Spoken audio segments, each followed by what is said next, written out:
बिस्मिल्लाहिर्रहमानिर्रहीम। मैं उम्मीद करता हूँ कि आप लोग खैरियत तो आफियत के साथ होंगे। अल्लाह ताला हम सबको अपने हिफ्ज़-ए-ईमान में रखे। आज हम लोग केमिस्ट्री के नेक्स्ट टॉपिक को डिस्कस करने जा रहे हैं और हमारा जो आज का टॉपिक है वो है केमिकल स्पीशीज। केमिकल स्पीशीज में हमने काफी इंपॉर्टेंट डेफिनेशंस और काफी इंपॉर्टेंट पॉइंट्स जो हैं इसको डिस्कस करना है। आज का जो बेसिक कॉन्सेप्ट है इसमें हम आयन के बारे में पढ़ेंगे, इसके दोनों टाइप्स कैटाइन और एनाइन ये कैसे बनते हैं इसको डिस्कस करेंगे। मॉलिक्यूलर आयन को हम लोग इसमें डिस्कस करेंगे, फ्री रेडिकल को हम लोग इसको डिस्कस करेंगे। इसके अलावा हम लोग इसमें एटम और आयन के अंदर डिफरेंशिएट भी करेंगे कि एटम और आयन में क्या डिफरेंस होता है। इसी तरह फिर हम मॉलिक्यूलर आयन के अंदर भी डिफरेंस करेंगे कि what is the difference between molecule and molecular ion. और फिर लास्ट में हम डिस्कस करेंगे difference between ion and free radicals. तो बेटा ये आज का जो टॉपिक है वो बहुत ही इंपॉर्टेंट टॉपिक है। इसमें सारी इंपॉर्टेंट डेफिनेशन हम लोग डिस्कस करने जा रहे हैं और इसकी बोर्ड के अंदर बहुत ज्यादा इंपॉर्टेंस है। इंपॉर्टेंस क्या है इसकी, बोर्ड में ये कैसे आते हैं क्वेश्चन, इंशाल्लाह हम लोग वीडियो के लास्ट में डिस्कस करते हैं। तो आपने इस वीडियो को लास्ट तक लाजमी तौर पे देखना है ताकि आपको ये सारे कॉन्सेप्ट जो है वो अच्छे से क्लियर हो जाए। तो आइए हम स्टार्ट करते हैं अपने टॉपिक को और अब हम इसमें सबसे पहले आयंस के बारे में डिस्कस करेंगे। जी बेटा, तो आयंस जो हैं, ठीक है, ये क्या है, आयंस कहते किसको हैं? तो आइए सबसे पहले आयंस की डेफिनेशन को समझते हैं कि आयंस की डेफिनेशन है क्या। आयन जो है हम कहते हैं कि कोई भी एक ऐसा एटम या फिर कोई ग्रुप ऑफ एटम जिसके ऊपर चार्ज हो वो आपके पास आयन कहलाएगा। ठीक है, तो आयन एक एटम हो सकता है या फिर ग्रुप ऑफ एटम हो सकता है, लेकिन उसके ऊपर क्या होना चाहिए, चार्ज। चार्ज पॉजिटिव भी हो सकता है और नेगेटिव भी हो सकता है।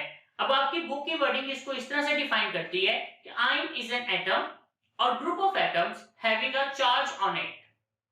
इट चार्ज में भी पॉजिटिव और नेगेटिव। तो इस लिहाज से इस पर दोनों किस्म के जो चार्ज हैं, तो अगर हम देखें तो अब आपके पास आयंस की दो टाइप्स आ जाती हैं, क्योंकि आयंस जो हैं वो पॉजिटिव होते हैं, नेगेटिव होते हैं। तो इस बेस पर हमने आयंस की दो टाइप्स बना दी हैं, एक है कैटाइन और दूसरा है एनाइंस। ठीक है, कैटाइंस एंड एनाइंस, ये दोनों डेफिनेशंस बोर्ड के अंदर भी आई हुई हैं। तो हम लोग देखेंगे कि ये अब डेफिनेशंस क्या हैं। तो आइए सबसे पहले हम कैटाइन को समझते हैं। तो अब कैटाइन है क्या? कैटाइन की डेफिनेशन कुछ इस तरह से है कि एन एटम और group of atom having positive charge on it is called cation. यानी कोई भी एटम या फिर कोई ग्रुप ऑफ एटम जिसके ऊपर पॉजिटिव चार्ज होगा वो कहलाएगा कैटाइन। ठीक है, लेकिन ये बनेगा कैसे? तो याद रखिएगा, cations are formed when atoms lose their electrons from outermost shell। यानी कि ये आपके पास cations तब बनेंगे जब वो एटम या फिर ग्रुप ऑफ एटम, ठीक है, वो एक इलेक्ट्रॉन अपने आउटर मोस्ट शेल से रिलीज कर दे, तो वो आपके पास कैटाइन का बन जाता है। एक एग्जांपल की मदद से इसको समझते हैं। अब आपके सामने स्क्रीन पर एक सोडियम एटम जो है वो आपको स्ट्रक्चर नजर आ रहा होगा। अगर आप देखें तो there are 3 shells of sodium. First shell containing 2 electrons, second shell containing 8 electrons and the last shell containing only 1 electron। तो सोडियम ने क्या किया कि अपना एक इलेक्ट्रॉन लूज कर दिया। जैसे कि आप देख सकते हैं कि इसके वैलेंस शेल में एक इलेक्ट्रॉन मौजूद है, लेकिन दूसरी तरफ अब वो शेल एग्जिस्ट नहीं कर रहा क्योंकि उसने वो एक इलेक्ट्रॉन लूज कर दिया और उसके ऊपर क्या आ गया हुआ है, पॉजिटिव चार्ज। तो पॉजिटिव चार्ज तब क्रिएट हुआ जब उसने अपना एक इलेक्ट्रॉन को लूज कर दिया है।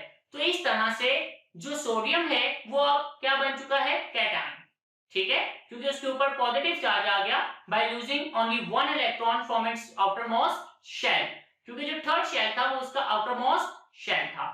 तो इसका मतलब ये हुआ कि कैटाइन्स तब बनते हैं जब कोई भी एटम या ग्रुप ऑफ एटम अपने आउटरमोस्ट शेल से एक इलेक्ट्रॉन जो है उसको लूज कर दे।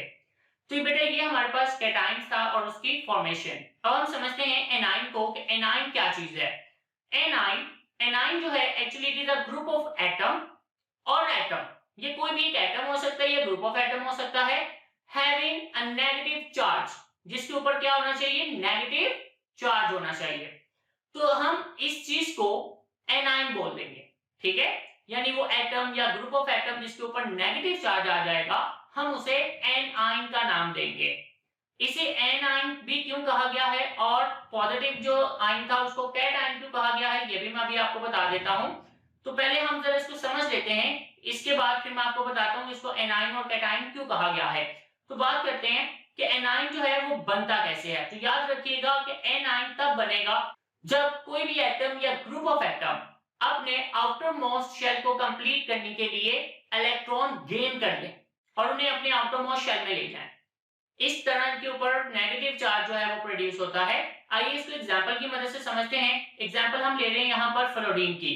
अब आप देख सकते हैं कि there are only 2 shells of fluorine, the first shell containing 2 electrons and the last shell, यानी जो सेकंड शेल है इसका वो लास्ट शेल कहलाएगा, आउटर मोस्ट शेल, इसमें 7 इलेक्ट्रॉन प्रेजेंट है।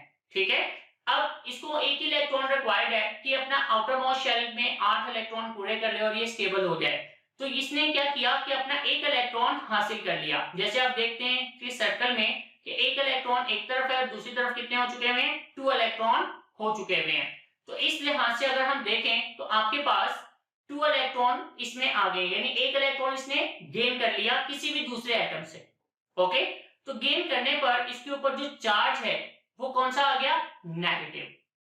तो हम इसे एनाइन कहते हैं। तो ये एनाइन की फॉर्मेशन थी और एग्जांपल दी ताकि आपको ये कॉन्सेप्ट क्लियर हो जाए। इसके अलावा और भी एग्जांपल्स हैं, इसमें क्लोरीन शामिल है, ऑक्सीजन शामिल है, ये एनाइंस के एग्जांपल्स हैं।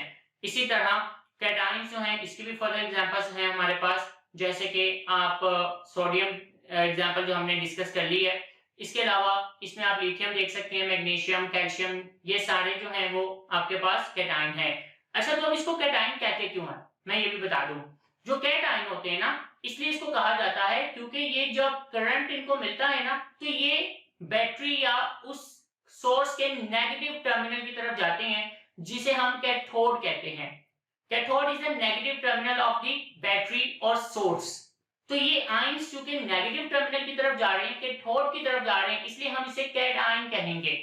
कैट यानी कैथोड को इंडिकेट कर रहा है यहाँ पर। इसी तरह जो नेगेटिव आयन है वो बैटरी के पॉजिटिव टर्मिनल की तरफ जाएंगे विच इज कॉल्ड एनोड। तो एनोड से एन वर्ड लेकर इसके साथ मिला दिया, इसलिए इसको एनाइन कहा जाता है। तो ये रीजन है कि इसको कैटाइन और एनाइन कहा गया है। तो आइए अब हम इसका डिफरेंस समझते हैं कि एक एटम और आयन के अंदर डिफरेंस क्या है। तो बात करते हैं, पहला पॉइंट है हमारे पास डिफरेंस के हवाले से। तो एटम जो है it is a smallest particle of an element, ये किसी भी एलिमेंट का सबसे छोटा पार्टिकल है। जैसे आप एग्जांपल्स अपने स्क्रीन पे देख पा रहे होंगे कि गोल्ड है, गोल्ड के एटम्स आपको दिखाए जा रहे हैं, तो इसका जो सबसे छोटा पार्टिकल है वो एक एटम कहलाएगा। सिमिलरली जो कार्बन है, ग्रेफाइट, इसके अंदर भी आप देख सकते हैं इसका जो एक ब्लैक सर्कल आपको नजर आ रहा है वो इसका एक स्मॉलेस्ट पार्टिकल है जो कि इसका एटम कहलाएगा। जबकि एनाइन जो होते हैं ये दरअसल किसी भी आयोनिक कंपाउंड के सबसे छोटे यूनिट हैं। ठीक है, it is the smallest unit of an ionic compound. तो पॉजिटिव और नेगेटिव आयन जो हैं वो इंडिपेंडेंटली एग्जिस्ट नहीं करेंगे, definitely they should combine with each other to make a stable unit which is called ionic compound. Like NaCl जो आप अपनी स्क्रीन पे देख रहे हैं, इसमें सोडियम कैटाइन है और जो क्लोरीन है वो एक एनाइन है। तो ये दोनों आपस में मिल गए हैं बिकॉज ऑफ ऑपोजिट चार्जेस। तो इसका मतलब ये हमेशा एक आयोनिक कंपाउंड बनाते हैं और उसका ये स्मॉलेस्ट यूनिट होता है आयन। अब इसका जो सेकंड पॉइंट है आपके पास, सेकंड पॉइंट में वो कहता है कि एटम जो है इट कैन और can not exist independently and can take part in chemical reaction. ये इंडिपेंडेंटली एग्जिस्ट कर भी सकते हैं और नहीं भी कर सकते हैं, लाइक हाइड्रोजन है, ऑक्सीजन है, हीलियम है, आर्गन है, ये इंडिपेंडेंटली एग्जिस्ट करते हैं लेकिन ये रिएक्शन भी कर सकते हैं, like hydrogen oxygen will combine with each other and make a water. ठीक है, ये रिएक्शन करके वाटर बना रहे हैं। जबकि आयंस जो हैं ये कभी भी इंडिपेंडेंटली एग्जिस्ट नहीं करेंगे। It can not exist independently and is surrounded by opposite charge ions. ये इंडिपेंडेंटली एग्जिस्ट नहीं करेंगे और हमेशा ऑपोजिट चार्ज आयन से घिरे हुए होते हैं। जैसे कि आप स्क्रीन पर देख पा रहे होंगे कि आपको एक क्रिस्टल लैटिस नजर आ रहा है और उसमें NaCl का, अब उसमें देख सकते हैं कि एक जो क्लोरीन है वो अपने चारों तरफ सोडियम से कवर्ड है, इसी तरह एक जो सोडियम है वो अपनी चारों तरफ नेगेटिव आयन से कवर्ड है। तो ये ऑपोजिट चार्ज आयन से घिरे हुए होते हैं। तो ये इसका सेकंड पॉइंट था। अब हम चलते हैं इसके थर्ड पॉइंट की तरफ। जो इसका थर्ड पॉइंट है इसके थर्ड पॉइंट में वो कहता है atom it is an electrically neutral, ये इलेक्ट्रिकली न्यूट्रल होता है, मतलब कि एटम के ऊपर ना तो पॉजिटिव चार्ज होगा ना ही नेगेटिव चार्ज होगा अनटिल इट लूज और गेन इलेक्ट्रॉन, कि जब तक वो इलेक्ट्रॉन लूज या गेन ना कर लें। उसकी वजह यह है क्योंकि एटम में जितने प्रोटॉन होते हैं उतने ही इलेक्ट्रॉन होते हैं, इसलिए वो एक दूसरे का इफेक्ट कैंसिल कर देते हैं और वो एक न्यूट्रल होता है। जबकि आयंस की अगर हम बात करें तो आयन जो है it has a net charge इधर नेगेटिव और पॉजिटिव, इनके ऊपर पॉजिटिव या नेगेटिव चार्ज होगा। ठीक है, अब ये था थर्ड पॉइंट। अब हम चलते हैं इसके नेक्स्ट टॉपिक की तरफ। तो अब हम चलते हैं अपने नेक्स्ट पॉइंट की तरफ और वो है मॉलिक्यूलर आयन। अब बात हो रही है मॉलिक्यूलर आयन की। मॉलिक्यूल, मॉलिक्यूल क्या है हमने पढ़ा, it is a stable unit which is made up of a different atoms. ठीक है, यानी कि डिफरेंट एटम्स मिलकर एक स्टेबल यूनिट बनाते हैं जिसे हम मॉलिक्यूल कह रहे हैं। अब मॉलिक्यूलर आयन का उसने वर्ड यूज किया है, तो मॉलिक्यूलर आयन मतलब कि जब एक मॉलिक्यूल के ऊपर चार्ज आ जाए तो हम उसे मॉलिक्यूलर आयन कहेंगे और उसे रेडिकल भी कह सकते हैं, क्योंकि हमने प्रीवियस लेक्चर्स के अंदर रेडिकल की डेफिनेशन भी कुछ यही पढ़ी थी। Group of atom having some charge is called radical. तो आपकी बुक की वर्डिंग क्या कह रही है कि व्हेन अ मॉलिक्यूल लूजेस और gain an electron it forms a molecular ion, ये एक मॉलिक्यूलर आयन प्रोड्यूस कर देगा। मॉलिक्यूलर आयन और radical is a species having positive और नेगेटिव चार्ज ऑन इट। ठीक है, यानी इसके ऊपर भी पॉजिटिव चार्ज भी हो सकता है और नेगेटिव चार्ज भी हो सकता है। जैसे कि फॉर एग्जांपल अगर आप देखें अमोनियम है NH4, ठीक है, और उसके ऊपर प्लस चार्ज आया हुआ है, तो NH4 एक मॉलिक्यूलर आयन है और पॉजिटिव चार्ज है उसके ऊपर। सिमिलरली अगर आप दूसरी तरफ देखें तो CH4 से CH3 बना हुआ है, इसके ऊपर भी प्लस चार्ज आया हुआ है, तो CH3+ ये भी एक मॉलिक्यूलर आयन है।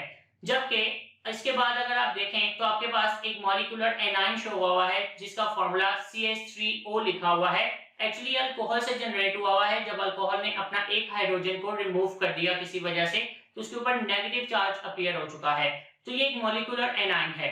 लेकिन बात यह है कि ये बनते कैसे हैं, तो याद रखिएगा मॉलिक्यूलर आयन तब बनेंगे जब वो किसी रेडिएशन प्रोसेस से गुजरे।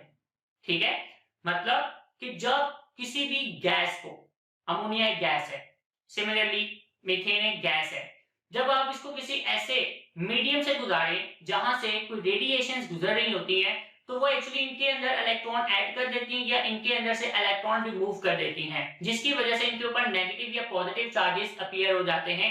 तो इस तरह से ये मॉलिक्यूलर आयन प्रोड्यूस होते हैं। तो इसकी देखते हैं बुक की वर्डिंग क्या कहती है कि when gases are bombarded with a high energy electrons in a discharge tube they ionise to give molecular ions, कि जब ये गैसेस किसी भी डिस्चार्ज ट्यूब में high moving electrons, high energy electrons के साथ टकरा जाते हैं, बम्बार्डेड का मतलब है टकरा जाना, हिट करना, तो जब वो हिट करेंगे तो इसके अंदर मौजूद जो इलेक्ट्रॉन्स हैं उन्हें भी साथ रिमूव कर देते हैं, जिससे इनके ऊपर चार्ज प्रोड्यूस हो जाएगा और इट में भी पॉजिटिव और नेगेटिव। ठीक है, चूंकि इतनी डिटेल अब आपकी बुक में गिवन नहीं है इसलिए हम भी इसको ज्यादा एक्सप्लेनेशन की तरफ नहीं जा रहे हैं। तो ये थी इसकी फॉर्मेशन की, ये बनता कैसे है। तो एक शॉर्ट क्वेश्चन भी आपको आ सकता है कि how molecular ion is form, तो ये इसका आंसर भी है कि molecular ions are formed when they are bombarded with a high energy electrons in a discharge tube, they ionize to give a molecular ions। तो ये इसका आंसर है। अब हम चलते हैं इसमें डिफरेंस की तरफ कि what is the difference between molecule and molecular ion. अपने टॉपिक को स्टार्ट करने से पहले जो बच्चे इस चैनल पर नए आए हैं आप लोग इस चैनल को सब्सक्राइब कर दीजिएगा और इसके साथ आप बेल आइकन को प्रेस कर दीजिएगा ताकि आपको तमाम आने वाले नए लेक्चर्स की नोटिफिकेशन मिल जाए। इसके अलावा हमारे चैनल पर आपको एक प्लेलिस्ट मिल जाएगी जिसमें तमाम जो लेक्चर्स हैं वो एक ऑर्डर फॉर्म में पड़े हुए हैं। जिन बच्चों के प्रीवियस लेक्चर्स मिस हो चुके हैं वहां से इन लेक्चर्स को सुन सकते हैं। तो जी बेटा चलते हैं अब अपने टॉपिक की तरफ। अब हमारा जो नेक्स्ट पॉइंट है वो है difference between molecule and molecular ion. तो सबसे पहले हम मॉलिक्यूल को देखते हैं, जो पहला पॉइंट है इसका कि इसमें मॉलिक्यूल के बारे में वो क्या कह रहा है। तो पहला पॉइंट कि मॉलिक्यूल जो है it is the simplest particle of an element, ये किसी भी एलिमेंट का एक सिंपल पार्टिकल होगा, compound which can exist independently and shows all the properties of that compound. यानी वो ये कहना चाह रहा है कि ये किसी भी एलिमेंट या कंपाउंड का एक सिंपलेस्ट जो है वो पार्टिकल है जो उस कंपाउंड या एलिमेंट की प्रॉपर्टीज को शो करेगा। अब जैसे कि फॉर एग्जांपल अगर मैं बात करता हूँ वाटर की, तो वाटर जो है उसमें H2O वो एक मॉलिक्यूल है जो उस पूरे वाटर की प्रॉपर्टीज को रिप्रेजेंट कर रहा है। इसी तरह ऑक्सीजन O2, अब ऑक्सीजन जो है O2 ये तमाम ऑक्सीजन गैस की प्रॉपर्टीज को रिप्रेजेंट करता है, तो ये एक मॉलिक्यूल है। जबकि अगर हम मॉलिक्यूलर आयन को देखें तो मॉलिक्यूलर आयन तब बनेगा जब वो एक इलेक्ट्रॉन लूज कर दे या फिर गेन कर दे, ठीक है। तो कुछ भी हो तब वो मॉलिक्यूलर आयन प्रोड्यूस होगा। It is formed by gain और loss of electron by a molecule, कि जब एक मॉलिक्यूल इलेक्ट्रॉन लूज कर देगा या फिर उसको गेन कर लेगा तो इस तरह से मॉलिक्यूलर आयन जनरेट होगा, ठीक है। अब हम चलते हैं इसके नेक्स्ट पॉइंट की तरफ। जो इसका सेकंड पॉइंट है वो है molecule it is always neutral, ये हमेशा न्यूट्रल होगा, यानी इसके ऊपर कोई पॉजिटिव और नेगेटिव चार्ज नहीं होता। जबकि मॉलिक्यूलर आयन जो है इट में भी पॉजिटिव और इट में भी नेगेटिव चार्ज, क्योंकि अगर इसने इलेक्ट्रॉन को लूज किया है तो पॉजिटिव चार्ज आएगा, अगर गेन कर लिया है तो नेगेटिव चार्ज प्रोड्यूस होगा। तो ये था इसका सेकंड पॉइंट। अब इसका जो थर्ड पॉइंट है, थर्ड पॉइंट में वो आपसे कहता है कि जो मॉलिक्यूल है ये तब बनता है जब एटम्स कंबाइन होते हैं। It is formed bye combination of atoms, ठीक है। तो हमने मॉलिक्यूल की डेफिनेशन कुछ इस तरह से पढ़ी हुई है कि when different atoms combine with each other in a fixed ratio by mass a stable unit is formed which is called molecule. तो इस तरह से ये मॉलिक्यूल बन जाता है। जबकि मॉलिक्यूलर आयन जो है वो कैसे बनेगा, मॉलिक्यूलर आयन आयोनाइजेशन से बनता है, ठीक है। यानी कि जब कोई मॉलिक्यूल किसी भी मीडियम से गुजरे जहां पे रेडिएशंस मौजूद हो हाई एनर्जी की, तो वहां पर ये मॉलिक्यूलर आयन प्रोड्यूस हो जाते हैं। तो it is form by the ionisation of a molecule. तो जी बेटा अब हम देखते हैं इसका फोर्थ पॉइंट, ठीक है। अब इसका जो फोर्थ पॉइंट है,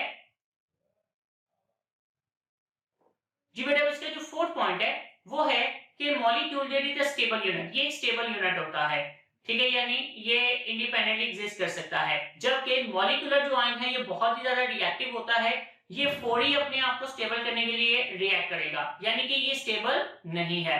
जी बच्चे ये हमारे पास था मॉलिक्यूल और मॉलिक्यूलर आयन का डिफरेंस। अब हमारे पास यहाँ पर लास्ट डेफिनेशन एक आ रही है, वो है फ्री रेडिकल की। ये भी बोर्ड के लिहाज से इंपॉर्टेंट डेफिनेशन है। फ्री रेडिकल है क्या? फ्री रेडिकल याद रखिएगा कोई भी एक ऐसा एटम या फिर ग्रुप ऑफ एटम जिसमें अनपेयर्ड इलेक्ट्रॉन मौजूद हो, वो फ्री रेडिकल कहलाता है। तो यहाँ पर अनपेयर्ड का क्या मतलब है, इसको हम एग्जांपल्स में देखते हैं। उससे पहले हम डेफिनेशन को जरा मजीद समझ लें। बुक की वर्डिंग कहती है कि हाँ, free radicals are the atoms और group of atoms possessing odd number of electrons, odd यानी अनपेयर्ड, ठीक है, यानी इसमें पेयर में नहीं होंगे।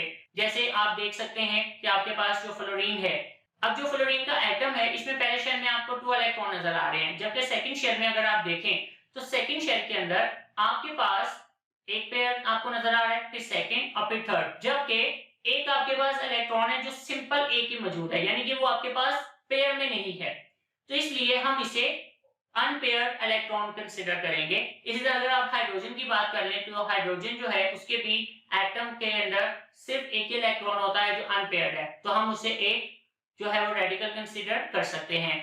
अब हम देखते हैं कि इसको हम रिप्रेजेंट कैसे करेंगे। तो जो फ्री रेडिकल है हम इसे सिंबल के ऊपर एक डॉट लगा के रिप्रेजेंट करेंगे।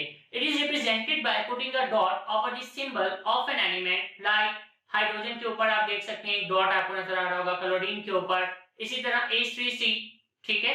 ये मीथेन से जब हाइड्रोजन निकल जाता है इक्विवेलेंट, जब कोवेलेंट बॉन्ड की ब्रेकिंग होती है इक्वली, तो उससे ये फ्री रेडिकल जनरेट होते हैं। तो अगर हम देखें तो इसकी जनरेशन की वजह क्या है, ये प्रोड्यूस कहाँ होंगे और कैसे होंगे। तो याद रखिएगा कि फ्री रेडिकल्स तब जनरेट होते हैं जब जो सनलाइट है या कोई भी हाई एनर्जी मॉलिक्यूल को इक्वली ब्रेक कर दे, यानी उनके जो शेयरिंग हुई है इलेक्ट्रॉन्स की वो जब इक्वली ब्रेक होगी तो ये फ्री रेडिकल जनरेट हो जाते हैं। बुक की वर्डिंग के मुताबिक free radicals are generated by homolytic, homolytic का मतलब है equal breakage of the bond between two atoms when they absorb heat or light energy, ठीक है। जब वो हीट या लाइट एनर्जी को absorb करते हैं और वो जब इक्वली ब्रेक हो जाते हैं तो इससे फ्री रेडिकल जनरेट हो जाएंगे, ठीक है। जैसे अगर आप हाइड्रोजन का मॉलिक्यूल देखें H2, जब वो इक्वली ब्रेक होगा तो इससे 2 क्या बन जाएंगे, हाइड्रोजन रेडिकल्स। अब हम देखते हैं कि आयन और रेडिकल में क्या डिफरेंस है। तो इसका जो पहला पॉइंट है कि जो आयन है, आयन जो है वो हम कहते हैं कि कोई भी एक ऐसा एटम जिसके ऊपर कोई चार्ज होगा हम उसे आयन कहते हैं। तो बुक की वर्डिंग के मुताबिक जैसे these are atoms which bear some charge. तो अगर हम फ्री रेडिकल की बात करें तो जो फ्री रेडिकल्स हैं एक्चुअली इनके पास ओड नंबर ऑफ इलेक्ट्रॉन्स होते हैं। तो these are the atoms that have odd number of electrons. तो ये इसका पहला पॉइंट था। सेकंड पॉइंट वो कहता है कि जो आयन है ये सॉल्यूशंस के अंदर एग्जिस्ट करेंगे या फिर क्रिस्टल लैटिस फॉर्म में एग्जिस्ट करेंगे, यानी कि अपनी स्टेबल फॉर्म के अंदर। जबकि जो फ्री रेडिकल्स हैं, तो फ्री रेडिकल्स जो हैं ये भी सॉल्यूशन में भी एग्जिस्ट कर सकते हैं और ये एयर में भी हमें मिल जाते हैं, क्योंकि जब मॉलिक्यूल जो एयर में मौजूद है गैसेस, वो सनलाइट की प्रेजेंस में जब इक्वली ब्रेक होती हैं तो वहां फ्री रेडिकल्स जनरेट हो जाते हैं। तो वो कहता है कि ion these exist in a solution of crystal lattice, while free radicals these can exist in solution as well as in air। तो ये इसका सेकंड पॉइंट था।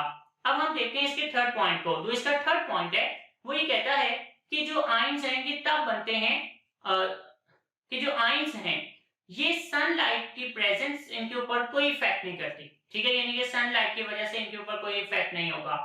जबकि जो फ्री रेडिकल्स हैं ये प्रोड्यूस ही तब होंगे जब सनलाइट या कोई हाई एनर्जी या हीट इनको मिलती है। तो वो कहता है कि they may be form in the presence of light, जबकि आयंस जो हैं their formation is not affected by the presence of light, कि लाइट की प्रेजेंस उस पर कोई इफेक्ट नहीं करेगी और फ्री रेडिकल्स लाइट की प्रेजेंस में ही प्रोड्यूस होते हैं। तो ये बेटा हमारा आज का टॉपिक था। उम्मीद करता हूं कि आपको ये आज का जो टॉपिक है वो समझ आ गया होगा।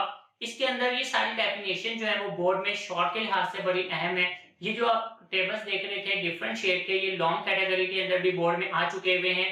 तो ये बोर्ड में लॉन्ग के लिहाज से भी एक अहम टॉपिक्स हैं। इसके अलावा ये जो शॉर्ट क्वेश्चंस हैं like free radicals, molecular ion, इनकी फॉर्मेशन, ये भी आपको शॉर्ट क्वेश्चंस में और एमसीक्यूज के अंदर आ सकती हैं।